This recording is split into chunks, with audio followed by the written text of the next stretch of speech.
Alors, nous avons avec nous en ligne Monsieur Maxime Ouahalla, qui est le porte-parole du regroupement des comités de logement et associations de locataires du Québec. Bon après-midi, Monsieur Maxime Ouahalla.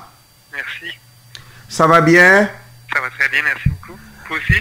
Oui, ça va. Alors, dites-nous, la plupart de ces organismes qui s'occupent du logement social à Montréal ont un problème dû au fait que Québec fasse affaire avec l'entreprise Sondé. D'abord, pouvez-vous nous expliquer c'est quoi l'entreprise Sondé?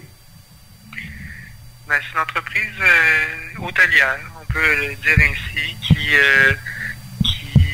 crée des chambres d'hôtel pour la location touristique dans les quartiers centraux de Montréal. Par exemple, sur le plateau, elle a racheté une ancienne papeterie qu'elle a transformée en hôtel sur la rue de Drolet, au niveau de Mont-Royal.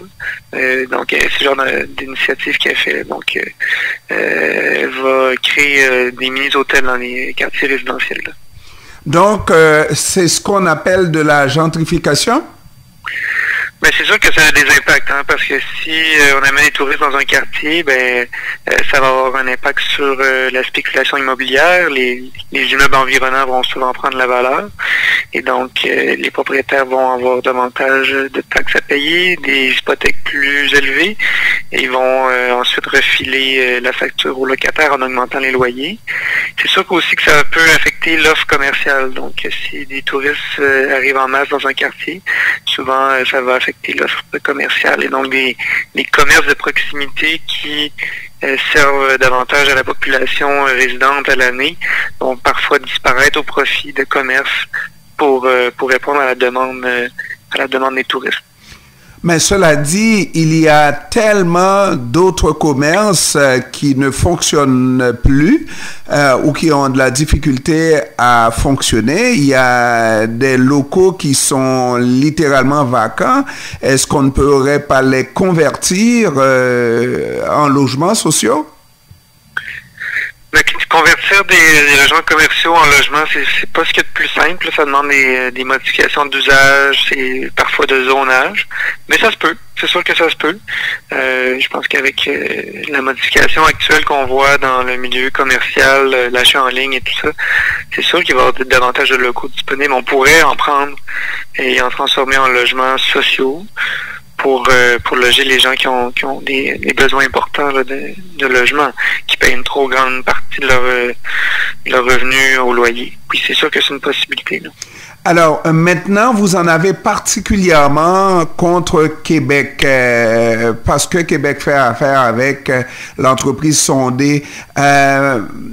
Dites-nous, la problématique, outre le fait que l'entreprise Sondé, qui fait dans les infrastructures hôtelières, est-ce que Québec donne de l'argent à l'entreprise Sondé pour effectuer ces projets? Mais là, tout semble indiquer que c'est un prêt, mais sous certaines conditions qu'on n'a pas tous les détails. Là. Le prêt pourrait être pardonnable en partie, donc il pourrait se transformer en subvention selon certains détails qu'on n'a pas. Mais c'est sûr que c'est des prêts avantageux. Hein. Quand Investissement Québec donne de l'argent à des compagnies, c'est des prêts intéressants. Là. C'est pour ça qu'ils préfèrent aller voir Investissement Québec qu'aller voir une banque. Donc pour nous, oui, c'est un problème parce qu'on utilise l'argent public qui pourrait être utilisé par ailleurs pour construire des logements sociaux ou bonifier des programmes sociaux. Pour une compagnie qui, il n'y a pas si longtemps, là, avait son siège social à San Francisco, une compagnie qui semble avoir une bonne santé financière, qui veut revenir ici à Montréal établir son siège social. Mais c'est payant, là, l'industrie hôtelière, on l'a vu. C'est sûr que la pandémie a affecté beaucoup, mais le tourisme va revenir. C'est une industrie lucrative. On ne devrait pas utiliser cet argent-là pour financer des compagnies comme ça. Et cela d'autant qu'il y a un manque dans les prévisions de construction de logements sociaux. Et la plupart de vos confrères dans ce type de groupe que vous dirigez ou auquel vous appartenez disent que nous allons avoir de la difficulté à rattraper le type de logements qui n'ont pas été construits, qui sont donc en manque ou en moins dans les projets. Oui, tout à fait. On a un retard important accumulé au fil des différents gouvernements. Et depuis son arrivée au pouvoir, la coalition Avenir Québec n'a pas ajouté de nouvel argent, elle n'a fait que remplir les promesses du Parti libéral. Et encore là, ils ont de la difficulté là, parce qu'on construit des logements au compte-gouttes. Et plus on attend, plus ça va être difficile à rattraper parce que les prix des terrains augmentent, les prix de la construction aussi, ça va très vite, ça augmente beaucoup. Donc c'est sûr que il y a beaucoup de retard à rattraper. Puis si les budgets des dernières années du gouvernement de la CAQ n'ont pas suivi la tendance. Non, du tout. Puis là, c'est sûr qu'il y a de l'argent du gouvernement fédéral aussi, là, suite à l'entente sur la stratégie canadienne pour le logement. Mais c'est sur 10 ans, oui, on parle de milliards, mais c'est sur 10 ans. Là, après, il faut regarder par année combien ça va venir de l'argent puis combien ça va construire réellement de logements sociaux. C'est toujours insuffisant. Nous, on revendique 50 000 logements sociaux sur 5 ans. On est très, très loin de là. Ça serait le minimum pour remplir les besoins, là, parce qu'il y a énormément de locataires qui ont des besoins urgents de logement. C'est le minimum qu'il faudrait faire.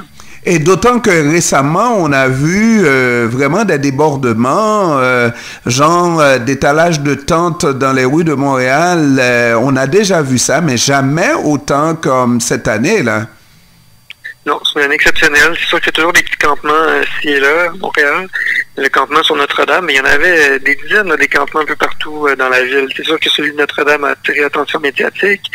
Il y avait beaucoup plus de personnes qu'aux autres campements, mais c'est l'affirmation d'une réalité grandissante. Là. Donc, beaucoup de pauvreté, l'itinérance qui augmente à vue d'œil, les refuges qui sont pleins à craquer, mais aussi que les refuges sont pas faits pour tout le monde. On l'a vu, on l'a entendu. Les gens ne désirent pas aller dans les refuges. Ce qu'ils veulent, c'est un logement qui soit capable de payer, puis un logement en bon état. Là, on veut pas des logements insalubres, remplis de coquerelles, de rats ou de punaises de lit là, pour loger ces personnes-là.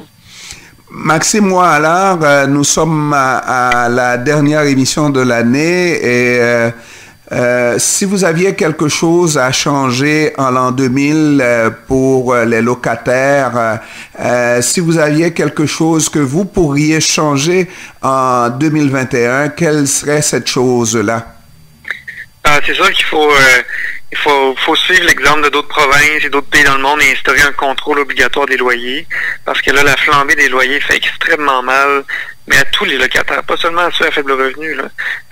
Les loyers augmentent beaucoup trop rapidement, et ça contribue à la spéculation immobilière, et donc énormément de gens n'arrivent plus à joindre les deux bouts. Il faut mettre un frein à cette flambée-là pour que le logement demeure abordable et que le logement ne soit plus considéré comme une marchandise, mais comme un droit fondamental. C'est seulement en instaurant un contrôle obligatoire des loyers comme ça qu'on pourra y parvenir. Maxime Ouallard, en 2000, qui a été une année de pandémie, une année extrêmement dure, s'il faut voir le verre à moitié rempli plutôt qu'à moitié vide, qu'est-ce qui a été le bon coup en ce domaine-là pour les logements sociaux? Qu'est-ce qui a été ce bon coup-là en l'an 2000? Cette année, en 2020... Si on regarde la situation montréalaise, c'est sûr que l'administration Plante a fait un bon coup en instaurant la réglementation pour une métropole mixte, là, donc ils vont obliger les promoteurs, les constructeurs de développement résidentiel à inclure des logements sociaux. C'est un bon coup, c'est quelque chose qu'on revendiquait depuis longtemps. Donc oui, ça c'est sûr que c'est une bonne chose. C'est clairement insuffisant, mais c'est un pas dans la bonne direction, mais on attend plus là, de l'administration Plante. Parce qu'il promettait beaucoup pour le logement et on attend encore davantage d'eux. Maxime Ouallard, quand on fait des émissions de radio et qu'on n'a pas d'intervenants pour des entrevues, c'est problématique. Vous êtes toujours là avec votre organisme pour répondre à nos questions. Je vous en remercie pour toute cette bonté. Alors, pour cela, on va vous souhaiter vraiment de traverser d'abord cette année 2020 en santé et de nous revenir encore en santé et même en meilleure forme en 2021. Donc, pour tout ça, là, on vous souhaite santé, santé, santé. Merci à vous aussi et à tout le monde qui nous écoute. Merci, au revoir. Au revoir.